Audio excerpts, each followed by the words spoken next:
Virus क्या वाकई में खतरनाक है, या कोरोना के जैसे जो है हंता वायरस लोगों की जान लेगा। आखिर कितना खतरनाक, कितनी सतर्कता इसे लेकर बरतनी चाहिए, इस पर हम चर्चा आगे करेंगे। लेकिन उससे पहले बात डब्ल्यूएचओ की कर लेते हैं। देखिए, डब्ल्यूएचओ कह रहा है कि ज्यादा खतरनाक है नहीं। अब डब्ल्यूएचओ की लापरवाही भारी ना पड़ जाए, ऐसा क्यों कहा जा रहा है, जरा ये समझ लीजिए। देखिए, कोविड के शुरुआती दिनों में डब्ल्यूएचओ ने लापरवाही दिखाई थी और डब्ल्यूएचओ ने यह कहा था कि अधिकांश मामले हल्के हैं, यानी कि ज्यादा घातक नहीं है और ज्यादा चिंताजनक बात नहीं है। लेकिन फरवरी 2020 तक डब्ल्यूएचओ की जो रिपोर्ट सामने आती है वो 80% संक्रमण फैल जाती है, तब तक ही बताया जाता है। और ऐसे में डब्ल्यूएचओ ने 11 मार्च 2020 को कोविड को महामारी घोषित कर दिया था। पहले यह कहा गया था कि खतरनाक नहीं, फिर महामारी घोषित कर दिया गया। अब इसका फैलाव और गंभीरता चिंताजनक स्तर तक पहुंच गया और हंता वायरस को भी डब्ल्यूएचओ ये बता रहा है कि बहुत कम जोखिम वाला है, इससे घबराने की जरूरत नहीं है, चिंताजनक स्तर इससे नहीं पहुंच सकती है। अब ये कोरोना की तरह ही क्या घातक है? हंता वायरस चूहों के मलमूत्र, लार से फैलता है, ये डब्ल्यूएचओ ने बताया। कोविड के शुरुआती दिनों में डब्ल्यूएचओ ने लापरवाही जो दिखाई थी, जो बताया था कि ज्यादा खतरनाक नहीं है, घबराने की जरूरत नहीं है, अब वही स्टेटमेंट हंता वायरस को लेकर भी सामने आ रहा है। सवाल यह कि क्या लापरवाही डब्ल्यूएचओ की सामने आ रही है? क्योंकि महामारी जब कोरोना के टाइम में घोषित किया गया था, तब भी सवाल उठे थे कि शुरुआत में तो डब्ल्यूएचओ ने यह कहा था कि स्थिति इससे खराब नहीं होगी, किसी भी तरीके से अब हालात बिगड़ेंगे नहीं, लेकिन इसके बाद महामारी घोषित हो जाता है। अब हंता वायरस कोविड से भी खतरनाक है क्या? अब ये भी हम आपको समझाते हैं। देखिए, पहला पॉइंट, हवा के जरिए नहीं फैलता, फिर भी कोरोना के मुकाबले ये ज्यादा घातक है, यानी कि हवा से इसका कोई खतरा नहीं है, हवा में फैलाव नहीं होता, लेकिन यह माना जाता है कि कोरोना इतना ही ये घातक है, उससे भी ज्यादा घातक है। दूसरा, इस बीमारी का कोई खास इलाज भी नहीं है। और साथ ही साथ तीसरे, आगे बढ़ते हैं, और तीसरा पॉइंट जो इसमें सबसे ज्यादा अहम है वो ये है कि गंभीर मरीजों को सांस लेने में मदद के लिए वेंटिलेटर की जरूरत इसमें पड़ सकती है। अब इसी में आप अंदाजा लगाइए कितना घातक ये हो सकता है।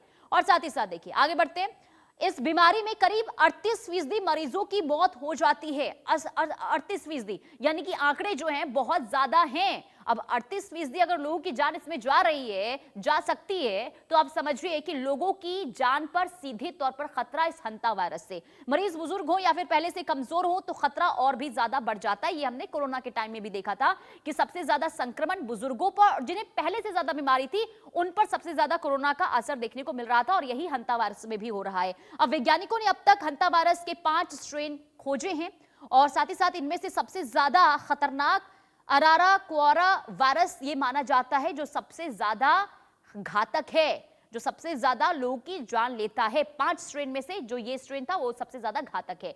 अब इन्फेक्शन होने पर डेथ रेट जो है 54% अब तक इसमें पाया गया है। और अब तक देखिए जो मामले सामने आए उसमें अधिकतर ये भी खबर सामने आ रही है कि लोगों की इसमें जो जान है वो जा रही है, और ऐसे में देखिए जो डेथ रेट है वो 54% इसमें पाया गया है। तो कुल मिलाकर देखिए कोविड से भी ज्यादा खतरनाक हंता वायरस को माना जा रहा है, और ऐसे में कहा जा रहा है कि इसमें सबसे ज्यादा एहतियातन ये बरतने की जरूरत है कि चूहों से दूर रहना है, खास करके बारिश के समय में, क्योंकि जो चूहे हैं वो अपने घरों को छोड़कर वो जहां इंसान रहते हैं, जिन घरों में रहते हैं, वहां पर वो अपना जो है दायरा बढ़ा देते हैं, और ऐसे में ये बहुत ज्यादा घातक हो सकता है। अब हंता वायरस कितना खतरनाक है, आइए वो भी हम आपको बताते हैं। देखिए, हंता एक खतरनाक वायरस है जो विशेषज्ञ भी बता रहे, डॉक्टर्स भी बता चुके हैं कि बहुत ज्यादा खतरनाक है, और ऐसे में बहुत ज्यादा परहेज भी करना है, और साथ ही साथ ध्यान खुद पर रखना होगा।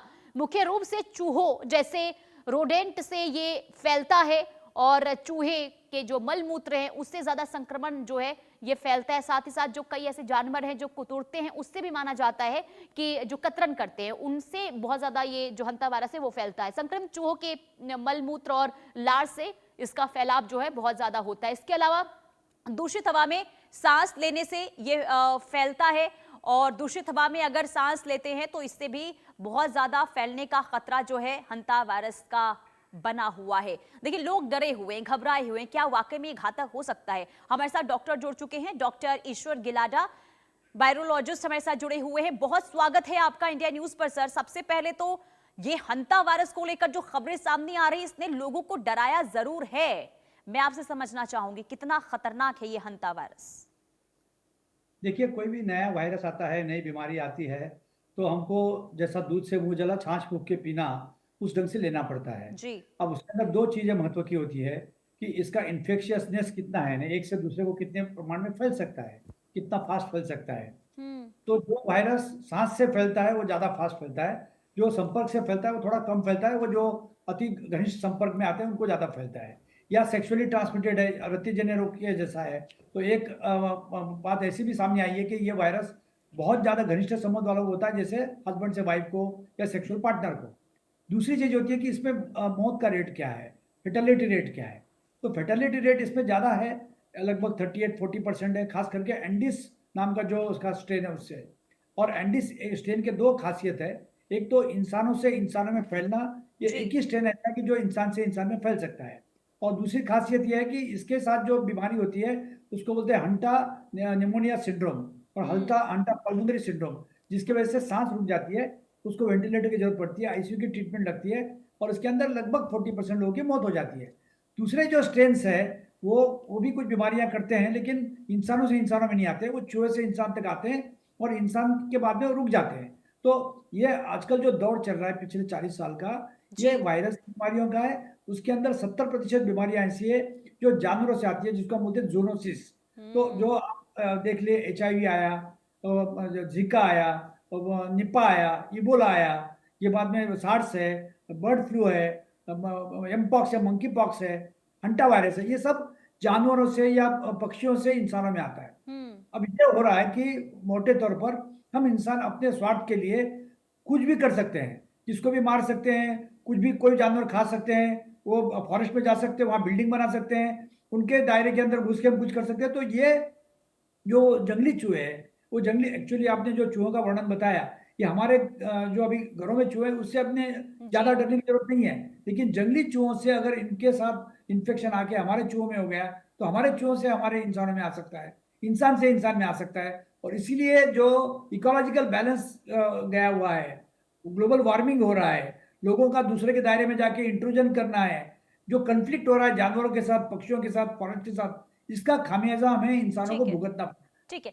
लेकिन डॉक्टर एक चीज और जरा समझाइए, क्योंकि लोगों के मन में बहुत ज्यादा देखिए डर इस बात को भी लेकर है, क्योंकि हमने जो कोरोना का दौर देखा उसे कभी भुलाया नहीं जा सकता, और ऐसे में जब एक नए वायरस की एंट्री होती है तो लोग वाकई में देखिए सहमे हुए हैं, और सवाल भी ये उनके मन में है कि क्या वाकई में कोरोना वायरस इतना घातक ये हंता वायरस है, और अगर है तो इसके क्या क्या बचाव के को लेकर हम कदम आगे बढ़ा सकते हैं, और किस तरीके से एहतियातन हम कदम उठा सकते हैं।